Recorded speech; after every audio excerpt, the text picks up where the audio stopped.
Hello everyone, this is Jim James, author of the book Automatic Poker. This is a Microstakes teaching video, and basically I'm making this video for you guys out there just starting out. Excuse me, you have to forgive me, I have a little bit of a cold that I'm trying to get through here, so I may have to pause it every once in a while to sneeze or blow my nose or something crazy like that, so forgive me if I happen to hack in your ear or something. So, but anyways, this video will, I'm just basically going to keep things very ABC, just to show you how easy it is to beat these games. The players are generally so bad at microstakes that you don't have to do anything fancy to really exploit them. All you have to do is play a fairly ABC, well-rounded game, and you're going to profit. This is actually 5-L on Bodog, and yeah, so I'll just play my standard game here and just briefly cover what's going on and why I'm doing what I'm doing, and we'll go from there. And you can see I'm still waiting on 3 of the tables for the big blinds, so sorry for the lack of immediate action here.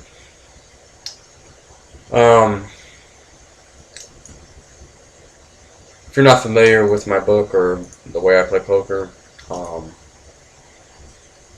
I believe in fundamentals and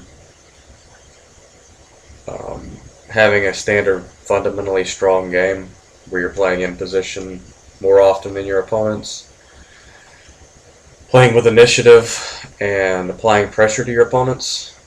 If your game inherently does these things and your opponent's games do not, you will beat them over the long term, no matter how good of a post-flop player or how good of a player they are, period. If they're not following fundamentals or have sound fundamentals, there's just no way they can compete with you. If you're in position more often, if you're constantly keeping the initiative and fold equity on your side, if your opponents are playing passively and basically looking to make hands, it doesn't matter how good they run. Over the long term, you're just going to crush these guys. So that's what my playing style is all about, and that's what my book is all about, is allowing beginning players, intermediate players, people that struggle with the games and don't have and aren't able to beat the games currently.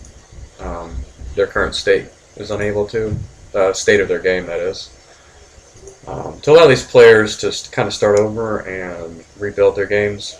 And that's what my first book is all about, Automatic Poker, a short stacker's guide to winning poker.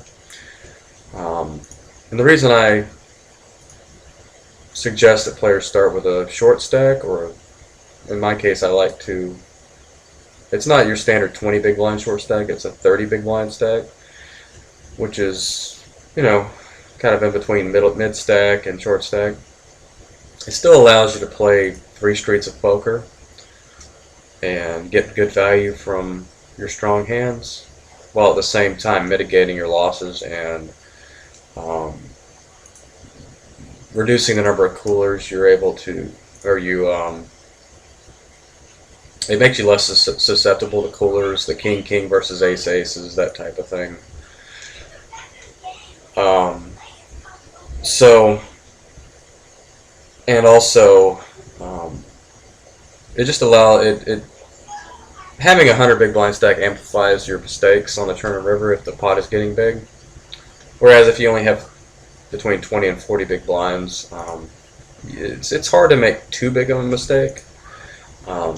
So on those big river decisions with a full stack where you're forced to consider whether you should put in your entire 100 big blinds or not, you just never have to worry about that when you're playing a smaller stack. And this is important not only to allow you to um, build your bankroll with less risk, and I also have a smaller bankroll.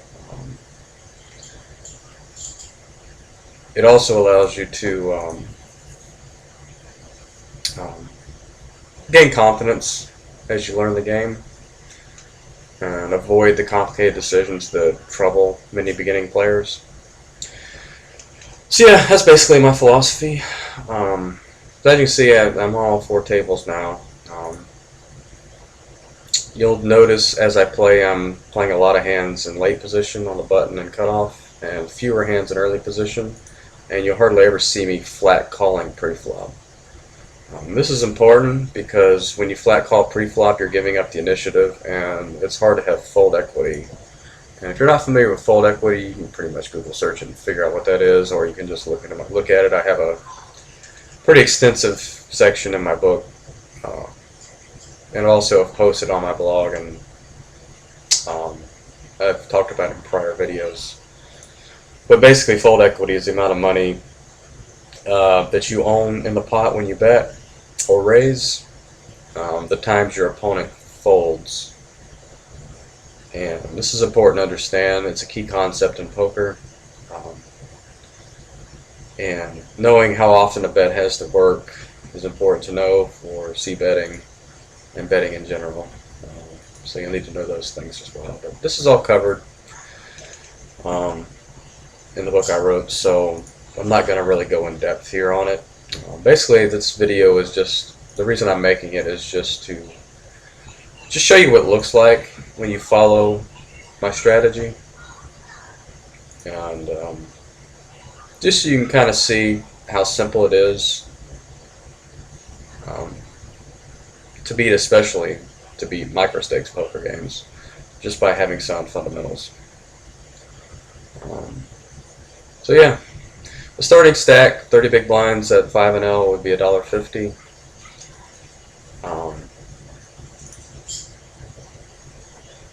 So keep that in mind.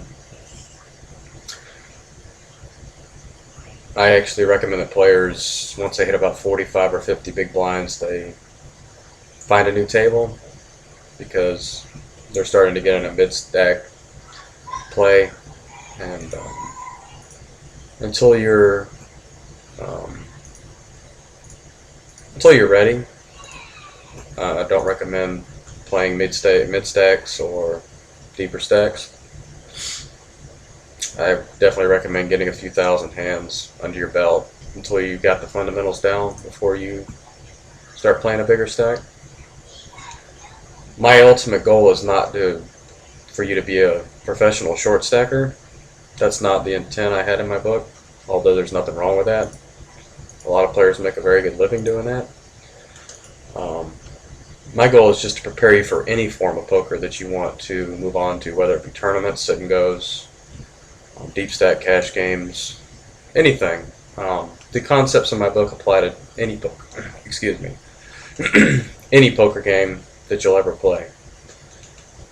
So keep that in mind, that this is basically just beginner stuff for you, to get you off on the right foot as a winning player.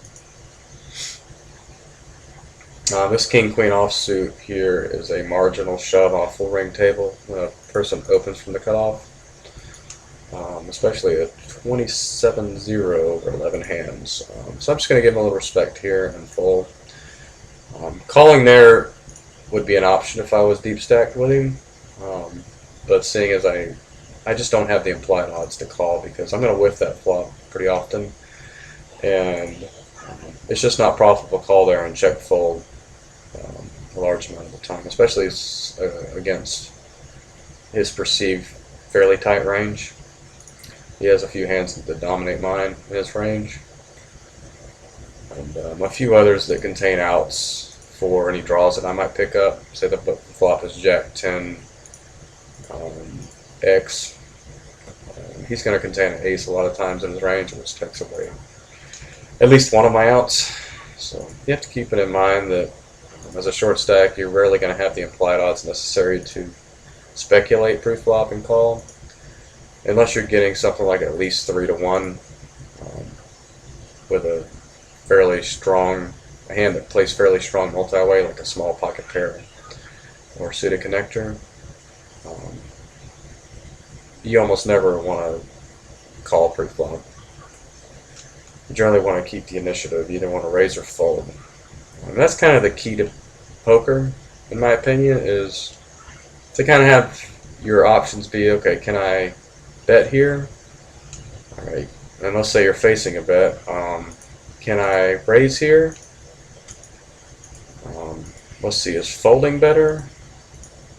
All right, and before you consider calling, you want to consider the first two options, raising or folding. And only if raising is not profitable, you want to consider a call. Because rarely is it more profitable to call than it is to raise. And a lot of times it's more profitable, believe it or not, to fold than it is to call. I hope that's clear enough. Because a lot of players do suffer from they use their calling button way too much. I'll go entire sessions and maybe make. I'm talking about situations where you don't obviously have the nuts or some kind of hand that just can call for reasons other than to try and improve. I'm talking about calling to try and improve your hand. So, you have a draw of some type. It's hard to ever have the right price, especially post-flop. So yeah, try and throw out the calling button for a while you're learning, and you'll be much better off as a result.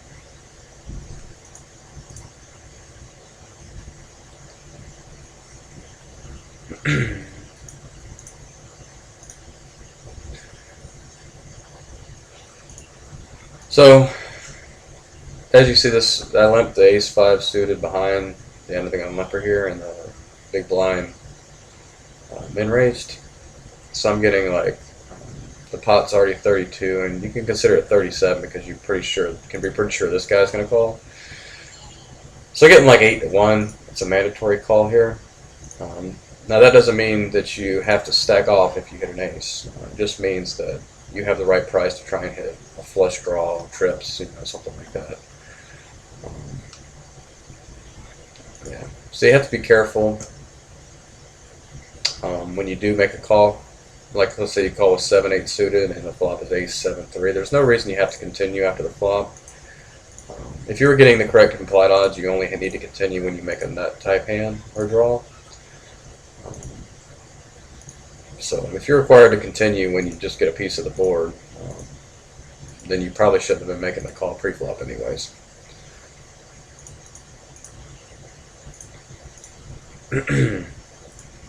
It's not really a whole lot going on so far. Pretty standard stuff.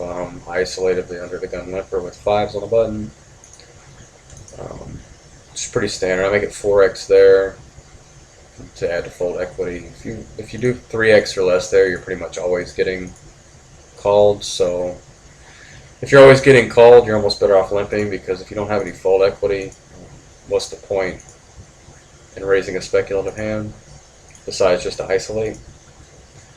And isolating, of course, is important, but at these stakes, just because you raise on a button behind a limper doesn't necessarily mean you're actually going to isolate him that often, because generally you'll get 1 or 2 of the blinds to come along as well. So keep in mind you'll have a lot of 3-way pots, 4-way pots, so be careful with your isolating. You don't want to do it too light too often, because you're just going to be checking or folding way too often. The whole purpose of isolating is to actually end up heads up after the flop, and it's really effective at small stakes, 25L, 15L and above, because you generally can isolate.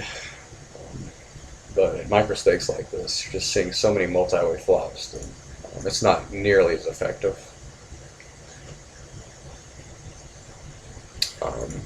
So ace-jack here always looks strong, but when you have a small blind ISOing an under-the-gun player, I find this to be a strong move. So really my ace jack is behind this player number 4's range, so I think this is an easy fold. Pick up aces behind a limper, so I'm just going to ISO him 4x here. And I expect a 57-0 almost never to fold here, although it's possible.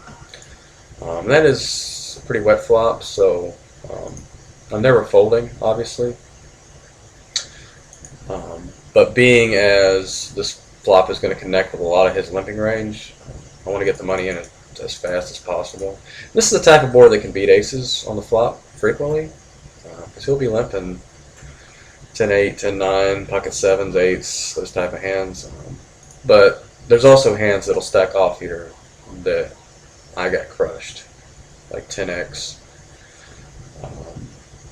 You know, pocket 6s, 9s, 7-9, you know, so I have to just call it off. And, he actually flopped a straight here, which is unfortunate. Actually, he flopped an open-ended straight draw, I'm sorry. God, my head's just is completely out of it with my cold. But you can see he had plenty of hands there that he would stack off with. He's actually thought he flopped a straight there. That's how well I'm thinking today with this cold. Get a min raise. It's only 8 cents to call, but there's no guarantee the big blind's going to come along, so I don't really want to set mine for an effective stack of $1. That's something like 12 to 1 or something, and that's not nearly the right price to set mine. You need something like 20 to 1, really. And then what I'm talking about when I say 20 to 1 is implied odds. So it cost me 8 cents to win $1.08. It's like 13 to 1. It's not good. If he had something like, if the effective stack was like $2 there, I could have called, or if there was maybe another caller previously. If your direct odds is 3 to 1, you can generally set mine. Or actually, I actually prefer to wait till I have 3.5 or 4 to 1. Because you're going to call there a lot of times, and just because you hit your set, you're not necessarily going to get paid. And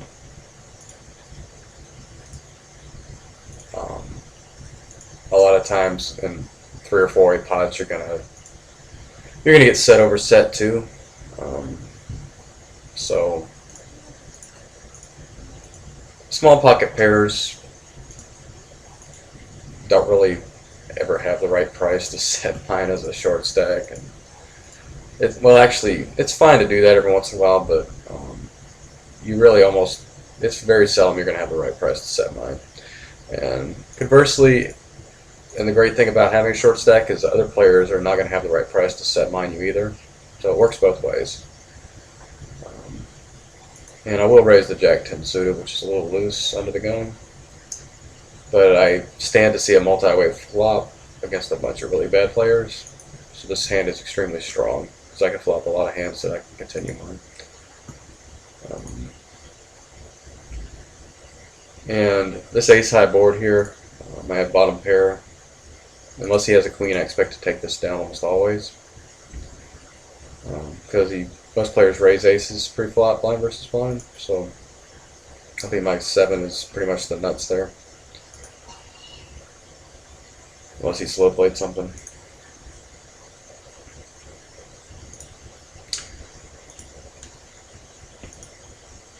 So I currently play the stakes of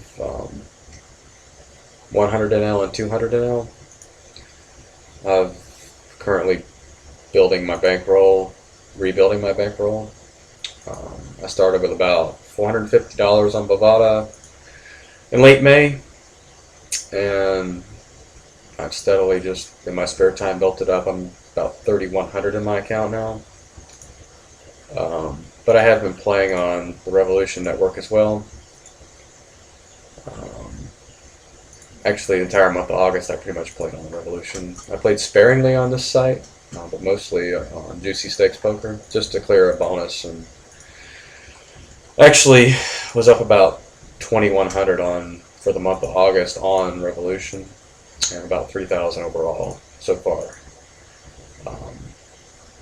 And I got to 3,000, which is the maximum cash out. So I went ahead and just cashed out on that site at supposedly takes so long to get my money anyways, I figured I would just go back to Bovada. And once that money comes in, I probably am not going to stick it on Bovada. I'll just keep it in my... I'm trying to build up a live bankroll as well to start playing some circuit events and such. So I've got about 2,000 in that account. Once that money comes out, I have about a $5,000 live bankroll. So I'm trying to get it up to about 10 or 12,000, so I can play some of these $300 to $1,500. Well, not $1,500. I'll have to settle into those, but or sell my action. But so yeah, just $10 or $12,000 to get me started and playing some live tournaments. Since there's such limited options for online players in the United States now, I'm just looking for other avenues to make some money at poker, and I think there's a few live casinos that have major tournaments within 400 miles of me. So I'm probably going to start playing some of those events in the next year or so, and eventually maybe the World Series and beyond. So yeah, I'm trying to build up the online poker bankroll up to... I'd probably like to get it up around 10,000 of Bovada, and then every month start cashing out almost 100% of my winnings. That's so I can play all the cash games, you know, up to 1,000 no limit, which is $300 buy-in. And basically just, it opens up my options for table selecting. I can play all the juicy tables between 100 NL and 1,000 NL on any given day, and it'll be much easier to find good tables. And I'll start playing some of the weekend big tournaments, $100 buy-in and above, $50 buy-in, probably the lowest I'll play. I don't really want to get into grinding to smaller tournaments. It's just, there's such a time sink that I just want the prize to be worth my investment and time, because I just know I make a higher hourly rate playing cash games than I do tournaments, unless I'm playing the higher buy-ins. But I am looking forward to playing the higher buy-in tournaments. I've always thought of myself as being a much better tournament player than a cash game player, so I definitely want to get back into that. So anyways, I feel like I'm rambling. Not really much going on here. I think I'll go ahead and wrap this video up. Not belabor the point here. So if you have any questions, feel free to leave a comment. You can come join the forum and get into the discussions for free. You can find the forum at automaticpoker.com. You can also read my blog. You can pick up my book there. Yeah, so send me an email, jim@automaticpoker.com. But I look forward to hearing from you, and I hope this video has been instructive, and looking forward to helping you be a better poker player if you're struggling, that is. If you're already crushing the games, then obviously you don't need this stuff, so but you probably would be watching this video if you're crushing the games, so yeah, you probably have an interest in getting better if you're watching this anyways. And, I definitely feel like my book can either overhaul your game or, you know, kind of round off the rough edges if you're kind of a break-even player or whatever. But anyways, I'll go ahead and cut this short. But yeah, everybody have a good day, and we'll talk to you later.